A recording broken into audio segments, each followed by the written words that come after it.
16 April 2020 माझं weight 46 kilo होतं फक्त। लॉकडाऊनमध्ये 2 महिने होते माझ्याकडं। 2 महिन्यामध्ये वर्कआउट स्टार्ट केला। नॉलेज नव्हतं ना, कोणी सांगणारं नव्हतं। वर भावाचे डंबेल्स, दगडी प्लेट्स, बेंच वगैरे सगळं होतं, त्याच्यावरच वर्कआउट चालू केला। जोर, डिप्स, पुशअप्स, स्क्वॉट तिथेच मारायला सुरुवात केली।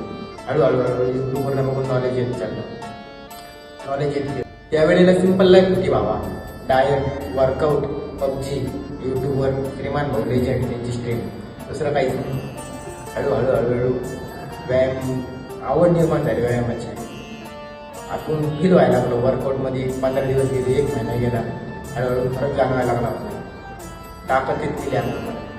डाएटला फक्त माझ्याकडं एवढं काही नॉलेज नव्हतं, कोणी सांगणार नव्हतं। 200 ग्रॅम सोयाबीन मी रोज खायचो। 200 ग्रॅम सोयाबीन मी रोज खायचो।